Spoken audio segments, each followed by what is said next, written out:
Nous allons enchaîner sans plus attendre sur la première séquence qui va concerner l'économie. En 2025, une question avait sous-tendu la construction de notre première étude d'impact économique que nous avions menée en partenariat avec IQVIA et Rich Conseil. La question était la suivante. Le modèle économique actuel permet-il encore de garantir un maillage officinal cohérent et viable à long terme ?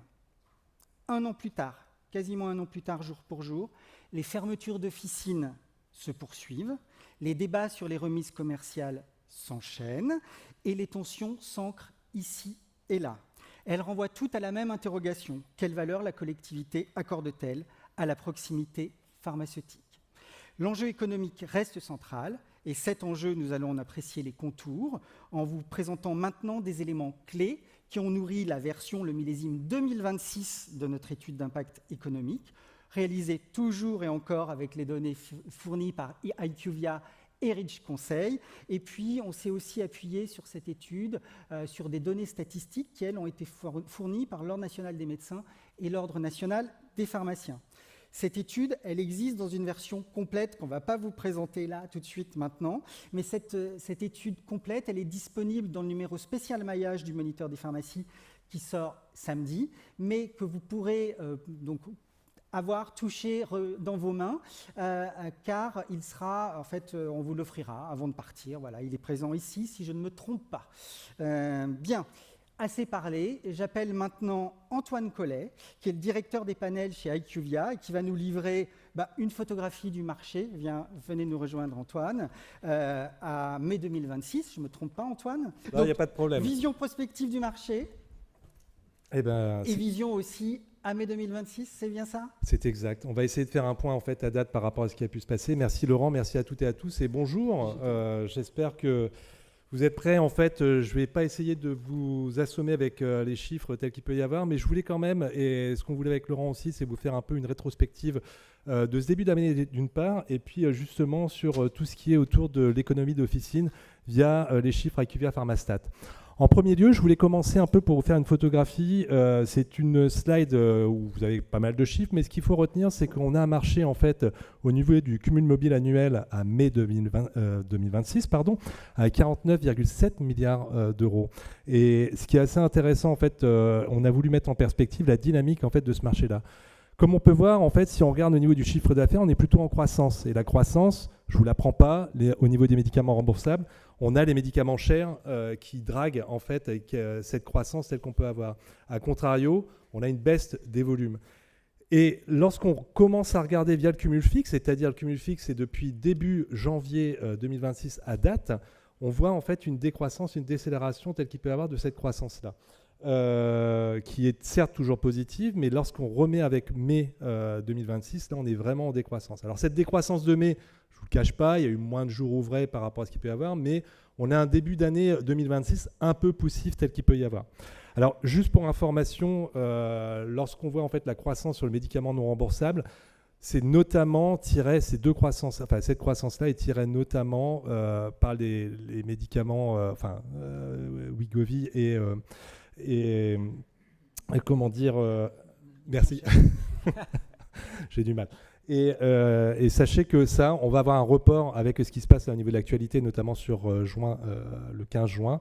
On aura sans doute le report de vente qui iront directement sur médicaments remboursables. Voilà. Sur la fréquentation à l'officine, là, c'est assez intéressant de regarder la rétrospective par rapport aux 12 derniers mois. Le mois, comme j'ai pu vous dire, en fait, de mai 2026, on est en recul de 3,6% avec 1124 en fait, passages par semaine. Ce qu'il faut savoir, c'est surtout à retenir, c'est que janvier et février n'ont pas été des très bons mois. On a eu un mois très dynamique sur décembre, on a terminé avec une forte croissance, mais le début d'année a été un peu, je dirais, en deçà, en fait, avec une reprise tout de même sur mars et avril. Qu'est-ce qu'il faut retenir ? En fait, à date, malheureusement, et là, Laurent, justement, on parlait du maillage, on termine là, par rapport à la France métropolitaine, à 19 298 pharmacies officines ouvertes actuellement. On est en baisse de 0,6. Malheureusement, en fait, à la question, le maillage, quelle est la dynamique, elle est encore en décroissance. On a un chiffre d'affaires qui croît, on est à 2,5 millions, qui est encore en croissance en fait à plus 6%, 6,6%. On a pu le voir, le médicament cher le drague, le tire vers la hausse notamment. On a notamment une marge brute sur le médicament remboursable qui est en croissance aussi à 3,3 pour avoir une marge brute par officine à 360 000 €. Et le dernier point, c'est le panier moyen aussi qui est en croissance. L'année dernière, on était en dessous des 39, on était en dessous des 40 €. Et là, on est à 41,30 centimes d'euros sur le panier moyen qui, lui, croît de 5%. C'était déjà pour vous donner quelques chiffres. Maintenant, on va rentrer dans le détail par rapport au maillage. Et je voulais vous montrer justement où est-ce qu'on est à date. Cette slide, on vous l'a présentée l'année dernière. On avait fait une estimation, ce qu'on appellerait en fait dans le jargon un forecast sur 2030. Et on avait estimé en fait une perte de un peu plus d'1 millier d'officines. On avait aussi estimé que fin 2025, on serait autour de 19 422 officines. On termine à 19 412. On s'est trompé malheureusement de 10 officines. Mais la tendance en fait se confirme. On a perdu plus de 250 officines, soit une pharmacie qui ferme par jour ouvré. C'est la vérité, hein, c'est ce qu'il faut se le dire. Et en ce début d'année, on a plus d'une centaine d'officines qui ont déjà fermé. Et c'est ça qu'il faut retenir. Et malheureusement, la tendance actuellement se confirme par rapport à la première photographie qu'on a pu faire sur 2025. Alors, dans le détail, lorsqu'on regarde justement la répartition en fait, par région, ce qui est assez intéressant, c'est qu'on voit en fait évidemment l'Île-de-France qui est en tête en termes de nombre d'officines, l'Ora qui est en deuxième position, et aussi en fait l'Aquitaine, la Nouvelle-Aquitaine. Et ce qu'on voit en fait par rapport à ces trois régions très fortes, c'est que la Nouvelle-Aquitaine, c'est là où on a perdu le plus d'officines, enfin au niveau justement de cette année 2025. Et on voit la répartition en fait, donc la couleur au niveau de la carte telle que vous pouvez voir, c'est la répartition au niveau des pertes de pharmacie qu'on a pu avoir sur 2025 sur le territoire français.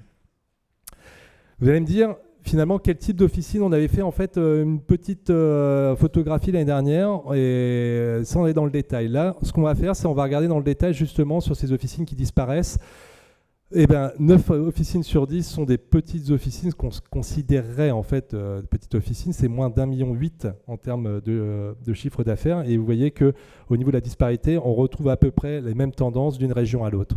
Un autre point important, c'est notamment quand on parle de disparition d'officines, est-ce une fermeture sèche ou est-ce une fusion d'officines? Et ce qu'on voit, on retrouve un 80-20, donc 83% ce sont des fermetures sèches, et vous voyez que 17% en fait, ça sera des fusions, une fusion en fait, ou des fusions en fait, telles qu'on peut constater, et avec certaines disparités d'une région à l'autre, mais on reste en fait sur cette tendance-là tant qu'on avait pu voir l'année passée. Il y a beaucoup de chiffres, hein. Alors maintenant, ce qu'on voulait faire aussi au niveau d'IQVIA, parce qu'on a parlé en fait du maillage en France, ce qui était assez intéressant, c'est de se comparer par rapport à nos homologues au niveau de l'Europe. Cette cartographie-là, c'est une carte de chaleur par rapport en fait au nombre d'habitants par officine. Donc le plus foncé, vous allez avoir en fait 5000 habitants pour une officine. Vous voyez que l'Allemagne par exemple, ou les pays comme la Norvège, la Suède ou même l'Angleterre, on a quand même une officine pour 5000 habitants. La France, on reste entre 3000 et 5000 habitants. Et c'est pour vous donner un peu déjà finalement combien d'officines on a par habitant et quelle est cette dynamique de ce maillage européen.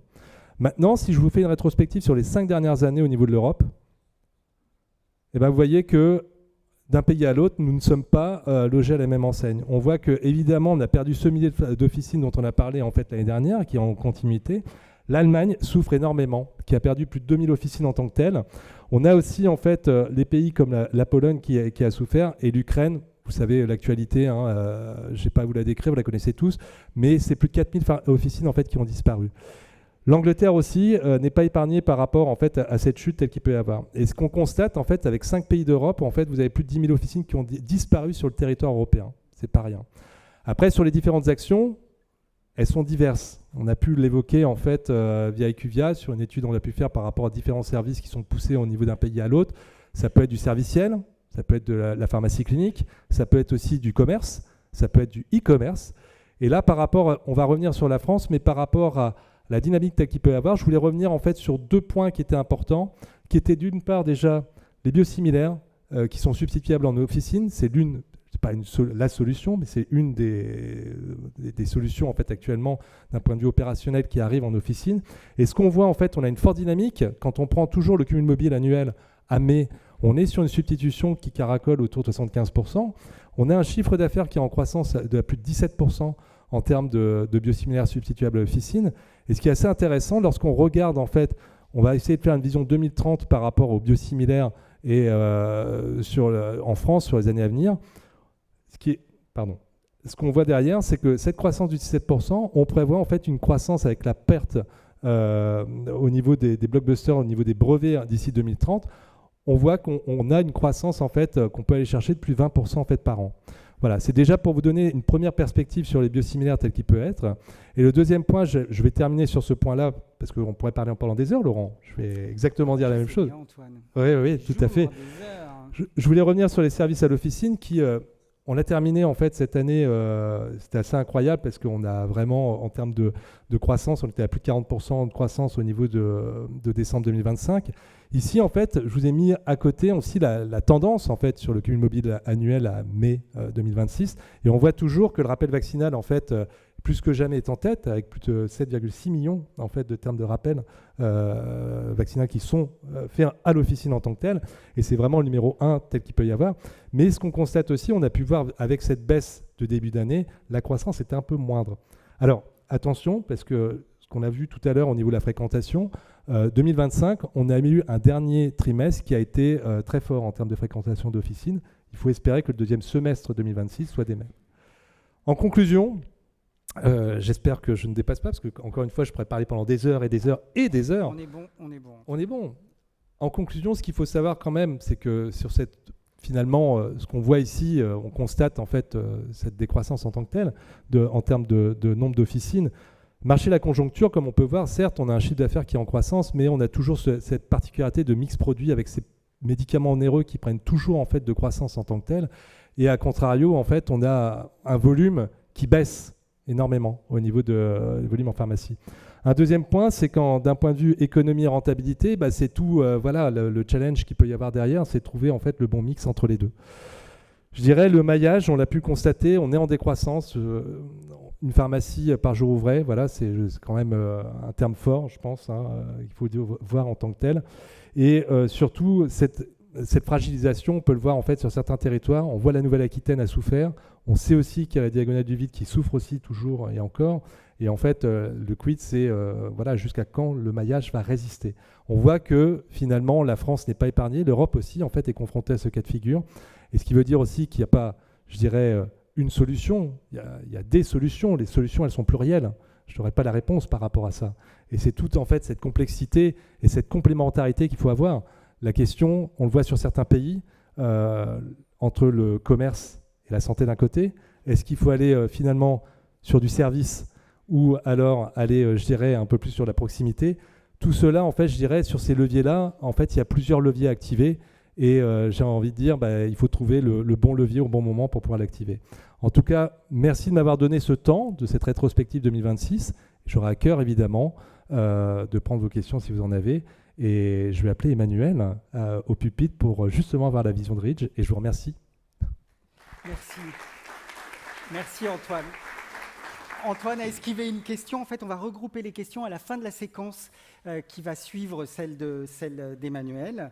Et donc Emmanuel Leroy, que tout le monde connaît, qui est donc dans Ridge Conseil et qui va donc, je t'en prie, qui va donc démarrer sa présentation, sa carte d'identité des pharmacies. Bonjour à toutes et à tous, vous m'entendez bien? Oui, tout va bien, super, merci. C'est de bonnes conditions pour parler du maillage là, il fait frais, j'ai même pu mettre une veste, tout va bien. Voilà. On a tout prévu. On était là l'année dernière déjà, on avait fait un certain nombre de constats et en réalité, ce que je vais essayer de faire aujourd'hui, c'est de voir si ce qu'on imaginait sur l'année 2025, finalement ça s'est passé ou pas. Est-ce que j'ai été bon dans mes pronostics ou pas? Mais surtout, est-ce que cette étude d'impact, finalement, elle est meilleure que prévu? Alors, on n'a pas échangé nos présentations avec Antoine juste avant. Il vous a donné déjà quelques chiffres au départ sur l'évolution du chiffre. Est-ce qu'on va retrouver la même chose? Alors, on n'a pas les mêmes bases. Votre base est bien plus élargie que la mienne. Chez Ridge Conseil, on a 1600 clients pharmaciens et c'est avec les bilans de ces pharmaciens qu'on arrive à sortir les éléments de nos moyennes professionnelles. Un an après, qu'est-ce qui s'est passé? Ce que je vous disais l'an dernier, alors c'est écrit en tout petit, mais je vais essayer de lire quand même, on était dans un modèle qui était sous contrainte, premier point. Deuxième point, on avait peut-être un effet ciseau structurelle avec une baisse de marge, une augmentation des frais généraux et notamment de la masse salariale. Et on avait vraiment un focus à avoir sur le pilotage de la marge dans les pharmacies. Un an après où nous en sommes, on va regarder la partie chiffre d'affaires, la partie marge, la partie rentabilité. Et je ne vais pas dévoiler la fin de ma présentation, mais on va quand même constater un écart type énorme. Parce que finalement, ça je peux vous le dire, je vais vous présenter des chiffres qui sont peut-être un peu meilleurs que ce qu'on imaginait. Voilà. Et ça va faire grincer quelques dents, parce qu'on a quand même dans nos clients des pharmaciens pour qui c'est difficile. Donc c'est compliqué d'entendre que finalement ça va mieux et que dans son quotidien, on a des ratios qui sont un petit peu plus difficiles. On va voir pourquoi. Le chiffre d'affaires, je vous le dis depuis un moment, finalement, c'est plus le bon ratio à utiliser. Antoine en a parlé. Dans le chiffre d'affaires, on a les produits chers, sortis de la réserve hospitalière. On a une augmentation du chiffre d'affaires. Nos chiffres ne sont pas très éloignés finalement. Moi, j'arrive à plus 5,4%. En moyenne, on est à 4% en médiane. Je ne vais pas vous faire un cours. Médiane, 50% qui surperforment, 50% qui sous-performent, c'est 4%. Ce qu'on peut dire sur l'évolution du chiffre d'affaires, c'est qu'il y a une prime à la taille dans les officines. Et quand on regarde l'évolution du chiffre d'affaires par type d'officine, on voit que les grosses officines ont une évolution 4 fois plus rapide que les plus petites. Premier constat. Mais la croissance du chiffre d'affaires se confirme. Effet taille, je viens de vous le dire, sur les petites officines de moins d'1,1 million, qui sont certainement celles aussi qui se sont traduites par des fermetures sèches. On parle de fusion de pharmacie. En fait, moi, je vois, j'ai des clients plutôt âgés où finalement, le pharmacien qui aurait pu racheter le fonds a dit non, mais de toute façon, ils vont partir en retraite, ils vont fermer le rideau. Pourquoi j'irais mettre quelques dizaines de milliers d'euros pour acheter un fonds alors que finalement, ils vont se fermer tout seuls. Donc 2% d'évolution du chiffre d'affaires sur cette petite, quand on est à 7% sur les plus grosses. Mais ce n'est pas le chiffre d'affaires qu'on va regarder, c'est la marge. Et c'est là, sur la marge, qu'on a une situation un peu contre-intuitive par rapport à ce que je vous disais l'année dernière, puisque si on continue à avoir une baisse du taux de marge, on a quand même, pour les officines, une augmentation du volume de marge. C'est ce que tu as dit Antoine, c'est ce qu'on constate aussi dans les bilans de nos pharmaciens. On a une augmentation du volume de marge de 3,9% en moyenne, malgré un taux de marge qui continue à diminuer, puisqu'on a une augmentation plus rapide du chiffre d'affaires que du volume de marge. Quand on regarde le petit tableau, on voit que jusqu'en 2022, on était au-delà de 30, et d'un coup, il y a un décrochage avec ces produits chers qui arrivent en officine. Le vrai relais de la marge, ce sont les services.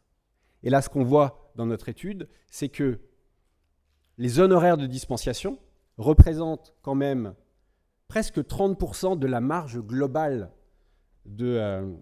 la marge globale. Non, la marge globale est à 29,8.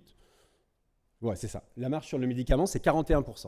41% sur les services. Donc le vrai relais de croissance qu'on va trouver pour nos clients pharmaciens, ça va être les services. Et c'est ce qu'on commence à mesurer. Moi, c'est toujours la question que posent mes clients aujourd'hui, mais comment je suis par rapport à mes confrères sur les nouveaux services? Est-ce que je fais plus de TROD, moins de TROD? On a un peu de mal, nous, à avoir ces informations-là, parce que comptablement, on ne les a pas dans les chiffres. Vous pouvez les avoir. Nous, c'est un petit peu plus compliqué. Là, on va pouvoir, aujourd'hui, commencer à benchmarker nos clients et à les orienter vers ces points de rentabilité, justement. Est-ce qu'on a un décrochage de la rentabilité des officines? Est-ce que la performance commerciale de gestion, je fais attention sur le timing, je pourrais vous tenir 1 heure sur la performance commerciale de gestion. C'est d'ailleurs ce que je fais avec les étudiants à la fac. Là, juste ce qu'on va dire, c'est l'excédent brut d'exploitation. Si je veux faire un petit peu prétentieux, c'est l'EBITDA de l'entreprise, retraité des coûts du titulaire. On retire le coût du titulaire et on a la performance commerciale de gestion. Est-ce que cette création de valeur, finalement, sur l'année 2025, s'est améliorée ou pas? Eh bien oui. On avait en 2024 une baisse de 7,6%. En 2025, on a en moyenne plus 3,3% de progression de la performance commerciale de gestion, en moyenne. Donc effectivement, la santé économique des officines, a priori, vu comme ça, s'améliore. avec quand même une part des officines qui ont une baisse de leur rentabilité de 45,5. Donc finalement, il n'y a que la moitié des officines qui profitent de cette amélioration de la performance commerciale de gestion. En 2024, ce taux était à 63,7, donc ça s'améliore un petit peu. Est-ce qu'il y a eu un petit peu de ménage avec la fermeture des officines? On peut aussi se poser la question. Celles confirmées sont sans doute celles aussi qui avaient les ratios les plus faibles. On en a aussi, Ridge, on est présent sur toute la France dans 200 bureaux, donc on a aussi des pharmaciens qui sont dans ceux qui ferment. Je vous ai fait un petit comparatif là, du tableau de bord des projections, ce qui était annoncé et ce qui s'est traduit. Finalement, je n'ai pas été trop mauvais sur mes prédictions de l'année dernière. On a quand même, vous voyez, une amélioration des officines qui voient leur performance commerciale de gestion baisser. Est-ce qu'on peut s'en satisfaire? Certainement pas, mais c'est un petit peu moins tendu. On a un taux de marge brute qui baisse un petit peu plus rapidement, mais finalement, ce qui va nous intéresser, nous, c'est les euros dégagés par la marge, et c'est cette progression du volume de marge qui est intéressante. Là, tout ça est très positif, mais malgré tout, quand on regarde dans le détail, le sujet, c'est l'écart type. Ok, en moyenne, ça va bien. Mais si vous regardez ce tableau sur la performance commerciale de gestion, vous avez les 10% des officines les moins performantes qui voient leur rentabilité baisser de 22%. 22%, c'est énorme. C'est comme si elles avaient été fermées pendant 3 mois sur l'année. Donc ça, c'est un sujet d'attention. Et même sur, là on parle du décile, mais si on parle du quartile, le premier quartile, on est à moins 9%. Donc 25% des officines qui en moyenne perdent quasiment un mois de chiffre d'affaires ou un mois de marge. Et puis à l'autre bout du spectre, vous avez les officines qui s'en sortent le mieux. Et là, on est sur une évolution de 34%. Donc vraiment, le message de cette année, c'est sur cette étude d'impact économique, au final, on a un écart type important. Et il va falloir protéger ces officines qui sont fragiles et qui le restent. Et puis aussi aller jeter un œil sur ces officines qui vont bien, qui sont plutôt discrètes. Quand ça va bien, on n'en parle pas trop. Et voir quels sont les vrais relais de croissance qui ont été mis en place dans ces officines pour améliorer la rentabilité. Petit signal d'alerte quand même sur 2025. On voit qu'en moyenne, la performance s'améliore. Mais malgré tout, on a une trésorerie qui diminue. J'exagère quand je dis qu'il y a une tension, la trésorerie se tend. Quand on voit qu'on a une trésorerie moyenne de 200 000 euros, la trésorerie se tend, ça va. Mais la trésorerie diminue quand même, alors que c'est aussi contre-intuitif, puisqu'on se dit la progression de la performance commerciale de gestion ne se traduit pas dans la trésorerie. Deux sujets, est-ce que c'est parce que finalement le pharmacien a pris plus de rémunération et la performance commerciale de gestion a servi à augmenter sa rémunération? Dans les faits, ce n'est pas du tout le cas. Puisqu'il y a même plutôt, il n'y a pas de baisse de la rémunération de nos clients pharmaciens, mais il y a un maintien, il n'y a pas de dérapage.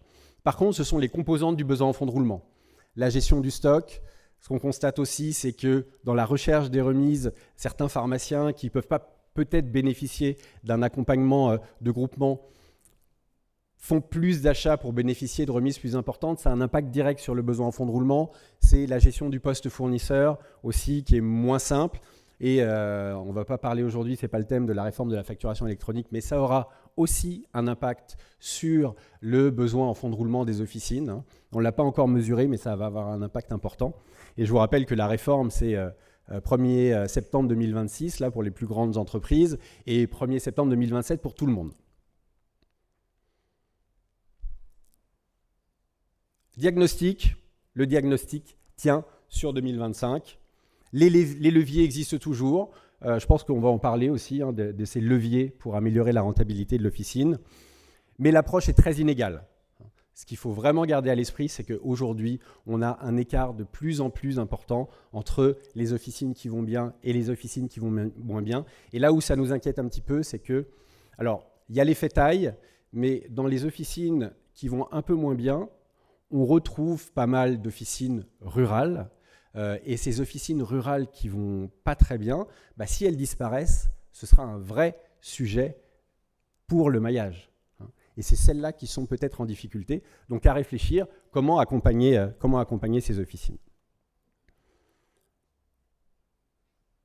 Le revenu, la rentabilité, la trésorerie, ce sont les 3 axes qu'il va falloir suivre encore cette année. J'espère être parmi vous l'année prochaine pour continuer cette présentation, parce que le sujet du maillage pharmaceutique, on le voit avec la fermeture des officines, c'est quelque chose qui... il ne va pas falloir le lâcher. On est ensemble aujourd'hui pour en parler, mais tout au long de l'année, il faut que ce soit un sujet important, et je sais que les équipes du Moniteur sont vraiment en pointe sur ces sujets. Écoutez, je ne sais pas si je suis bon en timing. C'est bon. Parfait. C'est bon. C'est parfait. Voilà ce que je pouvais vous dire. Maintenant, avec Antoine, on va répondre à vos questions. Merci. Vous voulez bien vous asseoir à côté d'Antoine? Bon, je retiendrai globalement que le diagnostic du bon docteur Leroy tient la route. J'ai beaucoup aimé le chiffre d'affaires qui trompe toujours son monde et la rentabilité finalement qui résistait mieux que prévu, mais un réseau qui se polarise. C'est bien ça. C'est ça. Avec un point de vigilance sur la trésorerie. Avez-vous des questions à poser à Antoine Collet et Emmanuel Leroy? Je trouve que les présentations sont à la fois riches et complémentaires. Donc je vous laisse maintenant la parole, comme la règle du jeu a été dictée au début. Tu as le droit, Christelle. Ah, là, un micro. Prenez ces micros.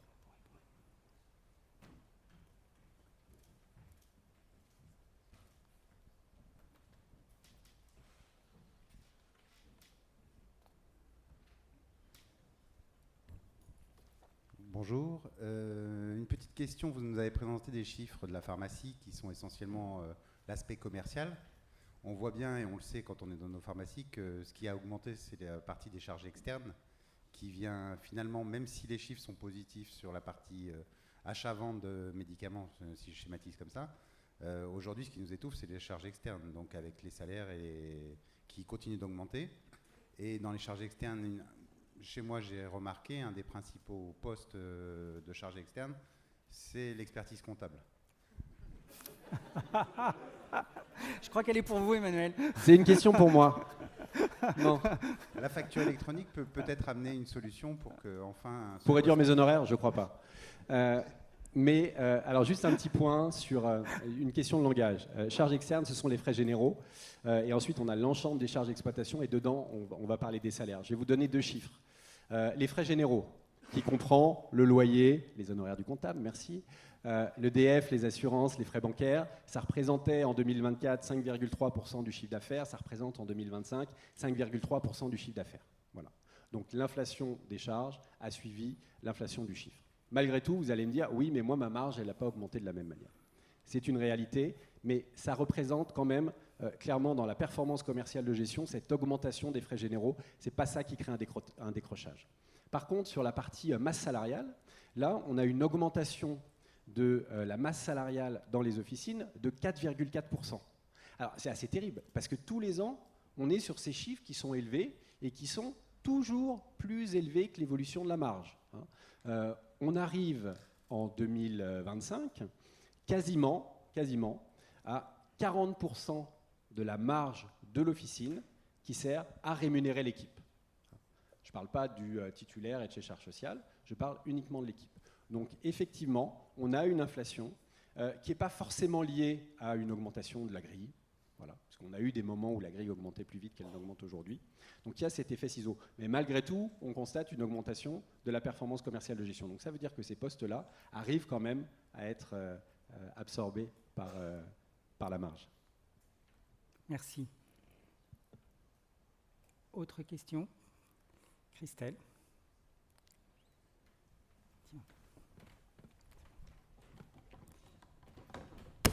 Ah bah. Moi, j'avais une question pour Antoine. On voit cette ceinture rouge de fermeture à l'international, de fermeture d'officines. Je voulais savoir si c'était lié éventuellement à un problème de démographie médicale et d'absence de régulation en France comme sur les autres pays européens, ou si vous aviez éventuellement d'autres explications sociologiques à apporter.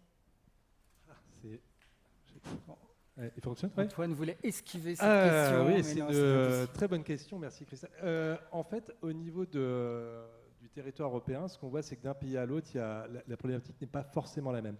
Si on prend l'Allemagne, on voit qu'il y a eu beaucoup de fermetures en fait, sèches. Tout d'abord, au niveau de la démographie, on a pu voir qu'il y avait 5000 habitants en fait, pour une officine, déjà d'une part. Donc on voit que on a une baisse je dirais, sur le point physique en tant que tel. Et surtout, on a une part de e-commerce qui est très prédominante au niveau de l'Allemagne. Il y a plus de 20% en fait, de e-commerce en tant que tel. Comparé à la France, on est au moins de 5%, c'est 2 à 3%, pour donner en fait une comparaison. L'Ukraine, je ne vais pas revenir dessus, parce qu'on sait qu'on est en conflit.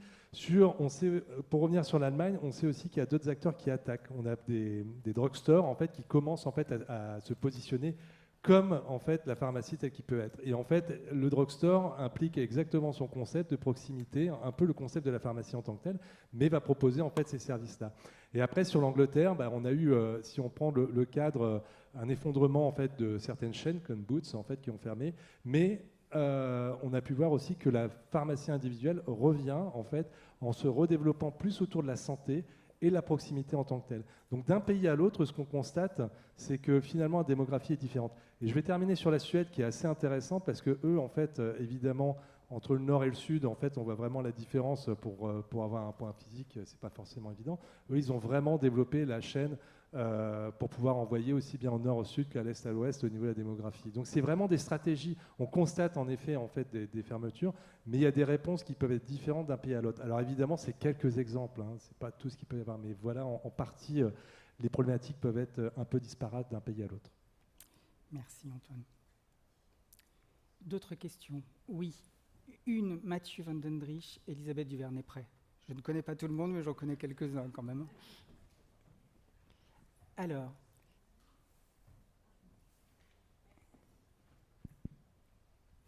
excusez-moi, j'aurais dû rebondir tout à l'heure. C'était au sujet des charges salariales. Vous indiquiez que ce n'était pas forcément une augmentation liée à la grille.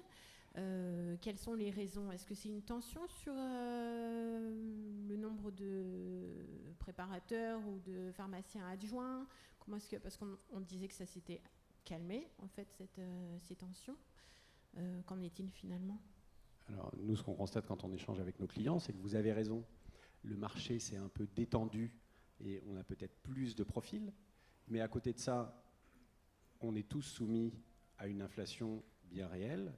Et malgré tout, il y a des exigences de la part de ces nouveaux collaborateurs que le pharmacien veut embaucher. Et parfois, et même assez souvent, quand on voit passer un bon profil, parce que ce n'est pas parce qu'il y a plus de monde que c'est que des bons profils, eh bien on est prêt à mettre un petit peu plus. Et moi, et avec mon équipe qui est là aujourd'hui, c'est très souvent que nos clients nous appellent en disant « j'ai vu telle personne », sauf que clairement, il faut que je lui donne temps parce qu'elle me demande temps et vraiment, je la veux. Et la question, c'est pas qu'est-ce que ça va représenter comme augmentation de coût salarial, c'est est-ce qu'aujourd'hui, ça peut être absorbé par ma performance commerciale de gestion. Donc le vrai sujet est là, le sujet est d'avoir les bons profils. Et ces bons profils, aujourd'hui, ils se négocient, ils savent un petit peu mieux qu'avant négocier leur rémunération. question. Mathieu Van den Driesch, ici, juste là. Voilà, c'est bon.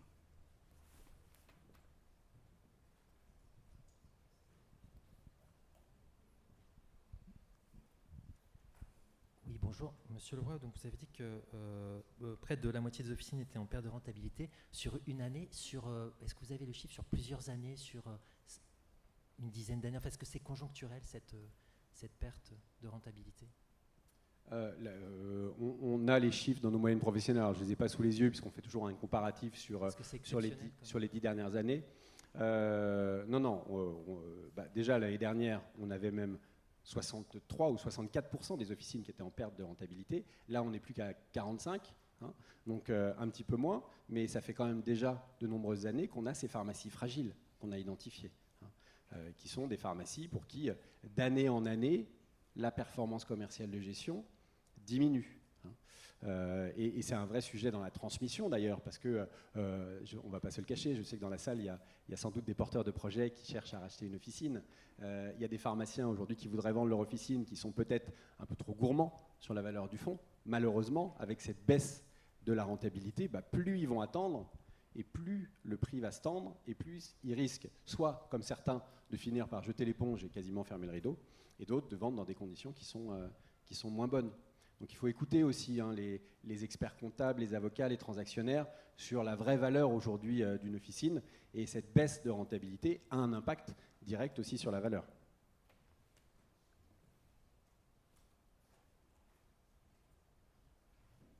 Plus d'autres questions?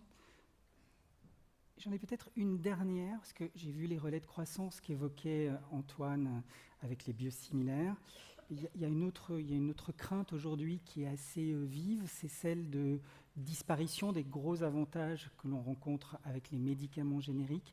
Est-ce que vous avez réussi, vous vous intéressez à ça, vous modélisez en vous disant est-ce que ça passerait quand même si demain il y avait un gros crash sur les génériques? Vous ne reviendrez plus, c'est ça? C'est une très bonne question, Laurent. Très bonne question. Pour y répondre... Il suffit juste de regarder les chiffres de l'officine et de voir comment une officine est générico-dépendante aujourd'hui. Donc à partir du moment où on est extrêmement générico-dépendante, et quand on dit générico-dépendante, ça veut dire que la marge sur le médicament vient beaucoup des génériques. Si demain, il y a une diminution des remises sur les génériques, on va se retrouver avec encore plus de pharmacies qui seront en difficulté. Ça ne veut pas dire qu'il n'y a pas de relais de croissance à aller chercher, hein, mais aujourd'hui, on en parlait avec l'équipe tout à l'heure, en fait la problématique, c'est le pharmacien qui ne fait rien, qui continue à exploiter son officine comme il l'a toujours fait, et qui n'est pas au fait de tous ces changements, et qui à un moment va se retrouver face à un mur. Donc c'est le rôle de chacun d'entre nous, je pense, d'accompagner ces officines un peu fragiles, d'identifier les générico-dépendantes pour essayer de trouver avec eux des relais de croissance pour les années à venir. Merci. Antoine, rien à ajouter? Je rejoins par rapport à ce que Emmanuel peut dire. Ce qu'il faut savoir, en fait, c'est quand on peut présenter les biosimilaires, même les nouveaux services, en fait, ça montre une chose, c'est que l'officine est en pleine transformation. On l'a dit l'année dernière, et on le redit là, et c'est vrai que lorsqu'on voit, en fait, le biosimilaire, la pénétration qu'il peut y avoir, en fait, au sein même, ou même au niveau des... ce qu'on voit, hein, les services qui sont rémunérateurs, mais ce n'est pas non plus la solution. Encore une fois, j'insiste, il y a des solutions en tant que telles. Et ce qu'il faut trouver, justement, c'est le bon équilibre entre les deux pour justement que le pharmacien ait son rôle là-dedans, dans l'avenir de l'officine en tout cas. Merci. Je vais vous libérer. Merci. Jamais 203 à l'année prochaine.